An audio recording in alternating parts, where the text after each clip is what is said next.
Hi boys and girls. So it's time for some more of our Plains Fire and Rescue chapter book. Guys, I got to looking and there's more chapters than what we're going to be able to do if we just do 3 or 4 videos. 3 or 4 chapters per video. So I took what we have left in our book and I divided it between a video for this week and a video for next week, and that way we can be all done with it. Okay, so guys, let's remember where we were. Dusty and the crew had just been out fighting a fire. They came back to the base and remembered that it's a party at the lodge that night. So they all decided to go. Okay, so we're going to start with chapter 15.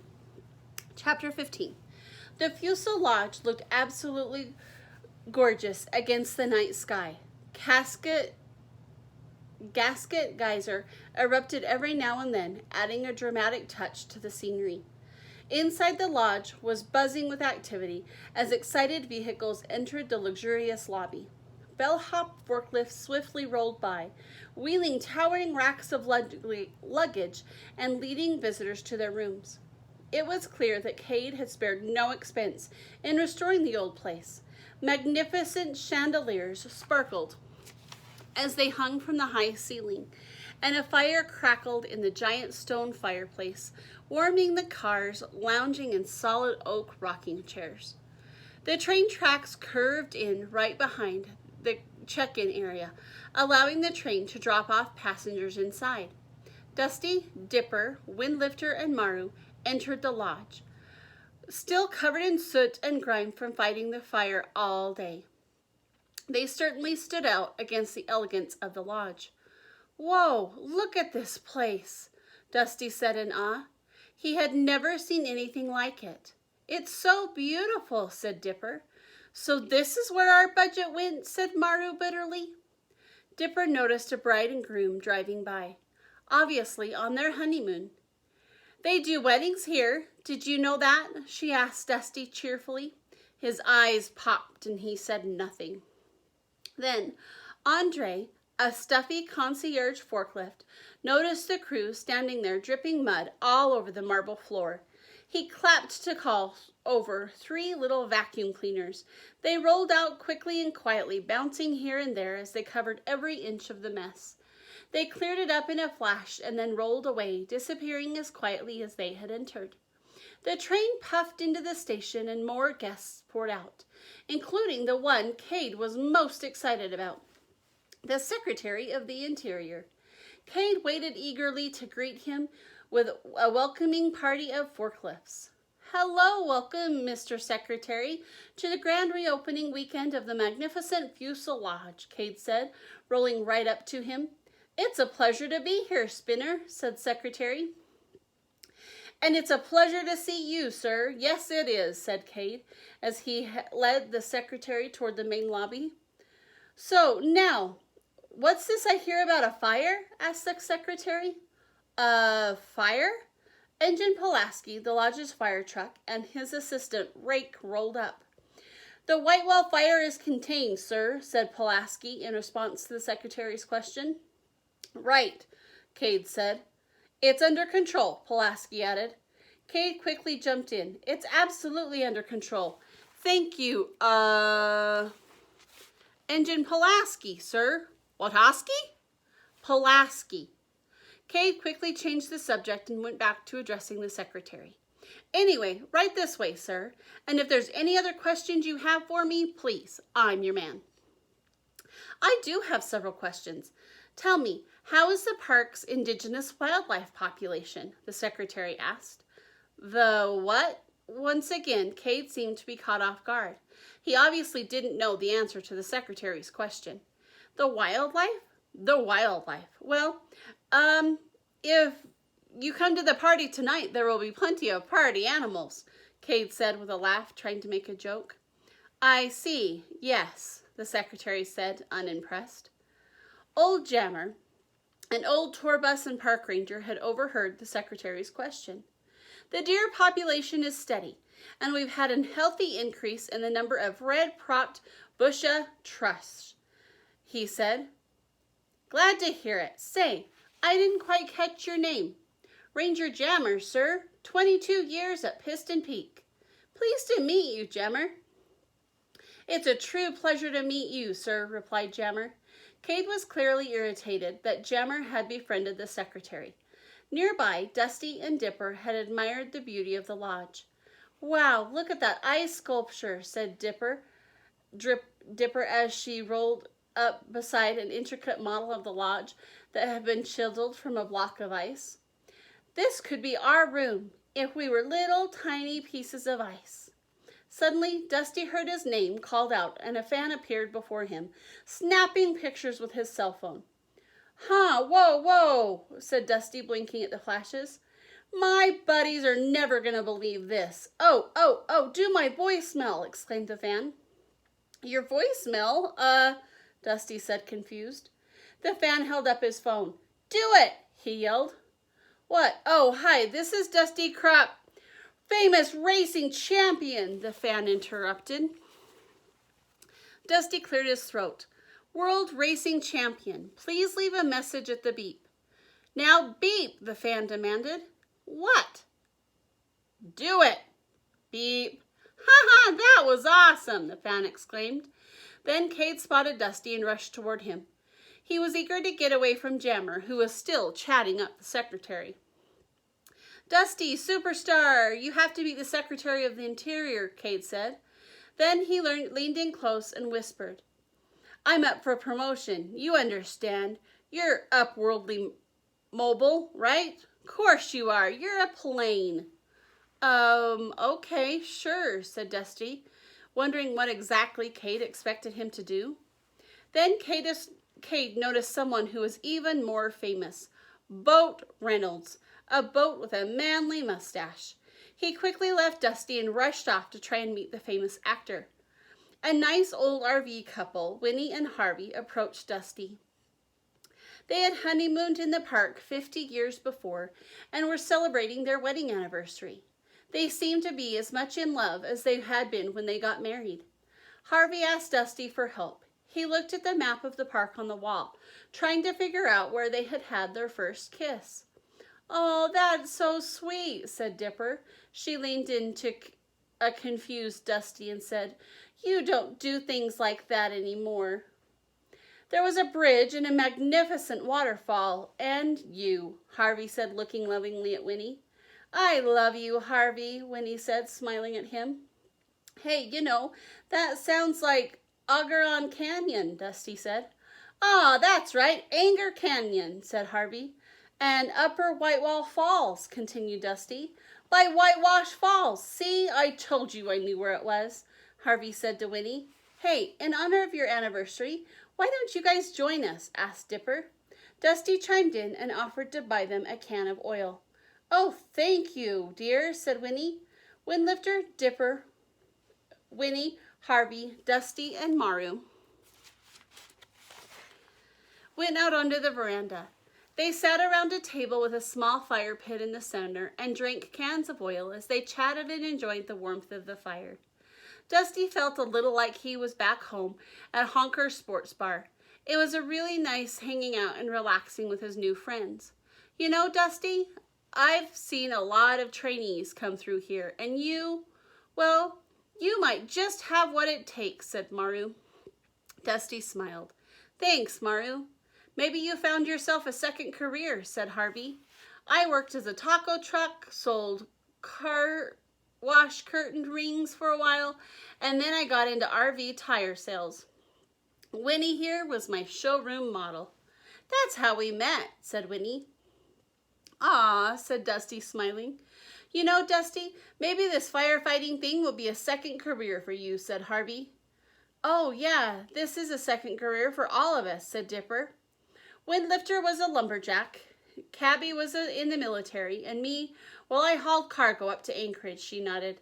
"Yep, a lot of guys up in Anchorage, and I was beating them off with a stick." Dusty wondered. He had been a crop duster and then a racer. Maybe Harvey was right. Firefighting could be his next career. "Hey, big whirly bird," Harvey said to Windlifter. "You haven't said much. How about a toast?" "Ah," Windlifter said, "not really. Windlifter's not really much for speeches," said Dipper quietly. Windlifter, who was chanting to himself, suddenly stopped. "A toast to Coyote," he said. The firelight cast an eerie glow around him as he continued solemnly. It was he who drove all day and all night to the base of the bright mountain. With such difficulty he climbed the mountain to obtain fire and brought it down to the first vehicles. But in so doing he burned his tires, and then Coyote saw his blackened tires, and he thought they were his favorite snack, and he ate them. Everyone gasped except Maru, who just smiled. Windlifter continued, for he knew they were still full of life, and it was in this way he let go of the old and renewed himself with the fire as the fire renews the earth. Everyone sat silently, glancing around at each other for a moment. No one had ever heard a story like Windlifter's before. They were all speechless. Finally, Dusty broke the silence. "I'm just going to say it. You had me until that part where he eats his own tires." "Best toast ever, Windlifter," Maru said happily, raising his can. "Cheers!" "Cheers," everyone said, and clinked their oil cans together. Chapter 16. Early the next morning, Dusty was still asleep when the sunlight began to stream through the windows of his hangar. The radio cracked and squawked to life, waking him. "Prop Wash Junction to Dusty. Come in, Dusty." Skipper's voice sounded far away through the scratchy old radio. Tired, Dusty rolled forward. Knocking over a pile of boxes, he yawned and said, "Hey, Skip." "Come in, Dust." Oops, Dusty realized he'd forgotten to step on the pedal. He rolled onto the pedal, holding it down, and tried again. "Hey, Skipper, what's up?" "Oh, did the gearbox come in?" Back in Dottie's garage, Dottie, Sparky, Chug, and Skipper looked somber. An open parts box sat on the bench beside them. Skipper fumbled for an answer. "What?" Dusty asked, begging for information. The gang shared a sad look. No one wanted to be the bearer of bad news. Finally, Chug's voice cracked through the radio. "It was the wrong one. The crate, it was mislabeled. We've called every part supplier, repair shop, and junkyard in the country. Nobody has your gearbox." Dusty shut his eyes. It took a moment for the news to sink in. "Dusty," Skipper said gently. "I'm here," was all Dusty could say. "I'm sorry," said Skipper. Dusty fought back tears. For a moment, he was too disappointed to talk. "I gotta go. Thanks." He lifted off the radio pedal and sadly looked at his torque gauge. What was he supposed to do? He felt as worthless as the junk scattered about the hangar. Suddenly, the blast of a siren rang across the base, and Patch's voice came blaring across the PA. "All aircraft, we have 2 wildfires. I repeat, 2 wildfires. One east of Coil Springs and the other just west of Whitewall Rapids. Use extreme caution, they are really ripping." Dusty stayed completely still as he heard the crew getting ready to fight the fire. He felt paralyzed by the disappointing news about his gearbox. Just then, Maru burst into Dusty's hangar, startling him. "Get this! Cade's fancy jet VIPs flew in too low over the burn area last night. Blue embers in all directions." Dusty had no reaction and remained motionless. Then Blade rolled up alongside Maru and called loudly to Dusty. "Champ, let's load up and go." Chapter 17. Smoke billowed into the sky as the 2 massive fires burned on either side of V6 Valley. The fires were moving forward fast, getting closer and closer to each other. If they joined up, the resulting fire would likely burn down the entire forest. "All right, mud droppers." "Fire broke containment and split in 2, Blade said. "Windlifter, you and Dipper take the Coil Springs fire. Me and the seat will take the Whitewall Rapids." Windlifter and Dipper peeled off to the left as Blade and Dusty went to the right. The mountainside was ablaze and the flames were rapidly growing and spreading. As Blade and Dusty crested the mountain, they could see the fire climbing toward the lodge. Blade radioed to Maru. "It's worse than we thought." He ordered Maru to call the lodge and tell them to evacuate immediately. That fire is about 4 hours from their front door. Maru radioed Cade right away, but Cade didn't want to hear it. I've been working on this lodge for 5 years. I'm not going to evacuate now, just to be safe, yelled Cade. Maru pled with Cade, telling him that he had to get everyone out right away. He made it very clear that they would be in danger if they stayed in the lodge. Why am I talking to you? Barked Cade. Where's Blade? Oh, he's out back sipping a motorito. Where do you think he is? He's fighting the fire, Maru yelled back. In the forest, waves of flames ripped through the pines at an incredibly fast rate as the fire advanced up the ridge. Blade and Dusty flew forward side by side. Blade talked to Dusty about the plan of attack. I'll drop and then you tag on and extend and make it a split load. That way we can double back and widen it downwind of the ridge for structural protection.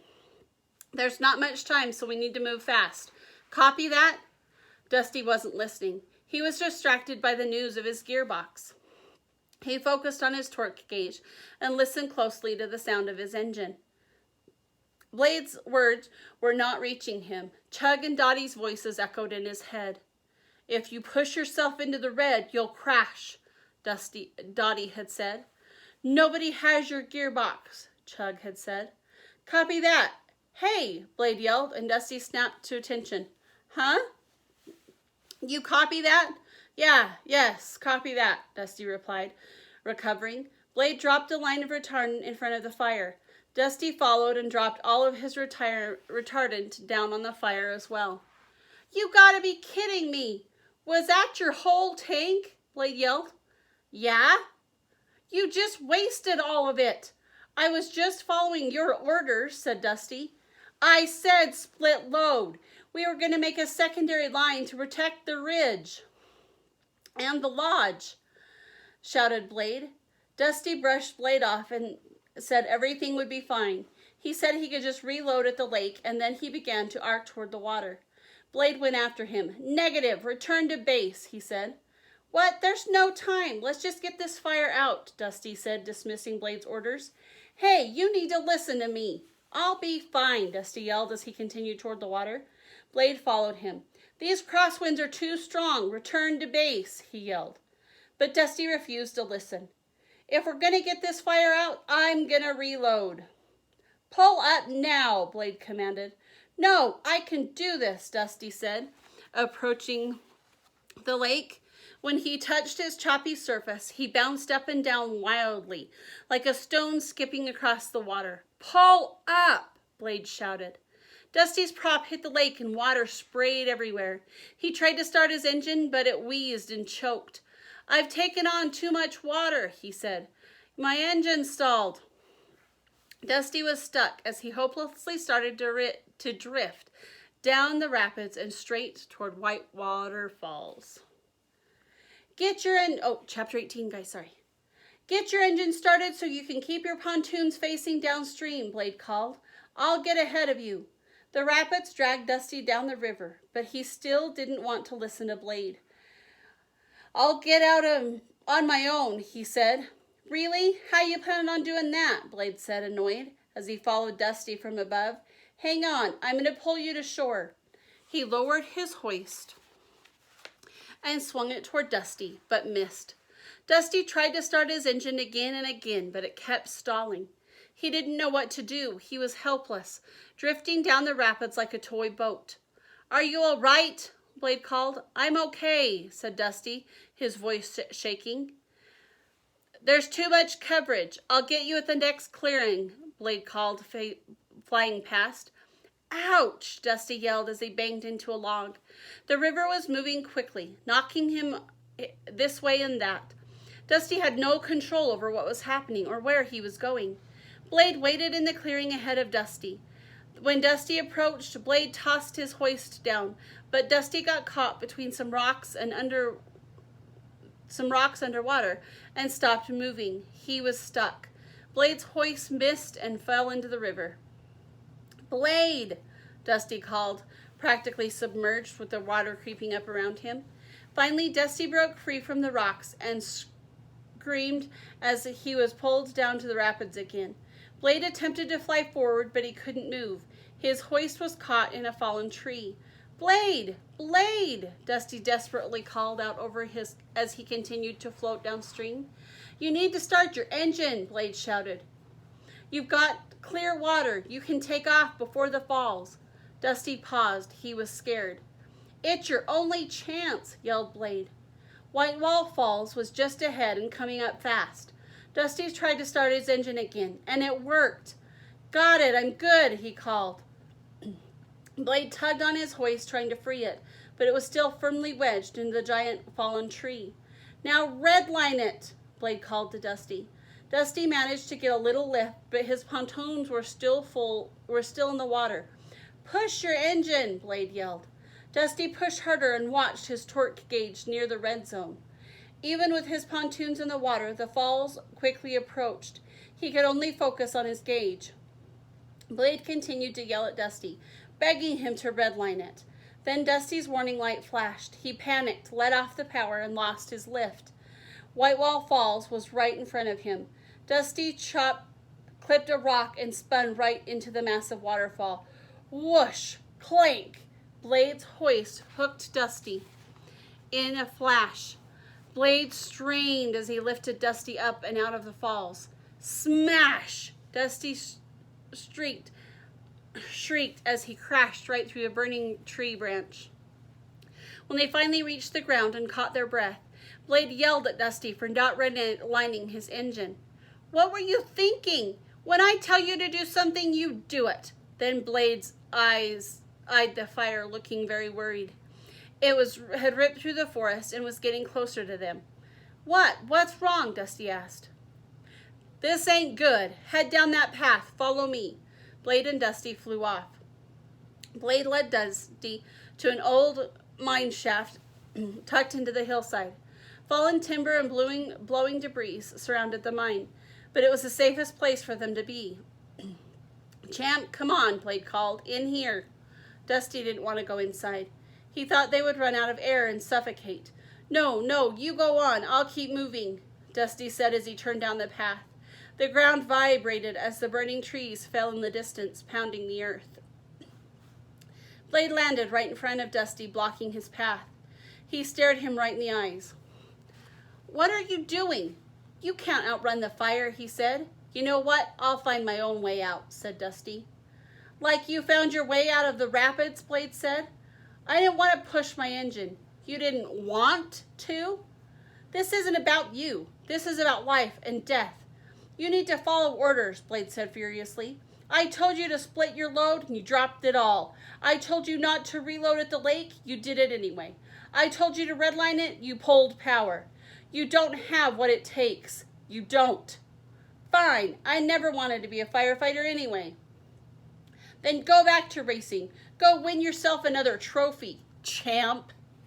"I can't. My gearbox is busted, all right? That's why I pulled power. I'm never gonna race again." Dusty was exhausted and miserable. He was so overcome with disappointment and sadness that he didn't even feel like himself anymore. "Life doesn't always go the way we expect it," Blade said, understanding. "But you came here to be a firefighter. If you give up today, think of all the lives you won't save tomorrow." He paused. Then he asked Dusty, "So, what are you going to do?" Blade's words washed over Dusty as he stood there amid the rising smoke, falling embers, and ash. He thought for a moment and then slowly entered the mine. Blade looked back as the encroaching flames followed. The mine wasn't very deep. Dusty rolled back as far as he could go, and Blade rolled in behind him, but there wasn't enough room for them both. Blade remained half exposed at the entrance. The terrifying roar and the crackle of the forest flames grew louder. Soon smoke began to fill the mine shaft as flames danced around the entrance. Burning embers fell and Dusty shut his eyes. He had never been so frightened. "Ah!" A beam collapsed, scraping Dusty's side and partially tearing off his number 7 racing decal. Flames clawed, trying to get inside the mine, but Blade blocked them the best he could. The heat caused the paint on his side to bubble and blister, but he didn't budge. Blade stood firm in the entryway, shielding Dusty from the flames. Oh, so guys, that's it for today. Come back for our next video and we'll finish up the book. See you then.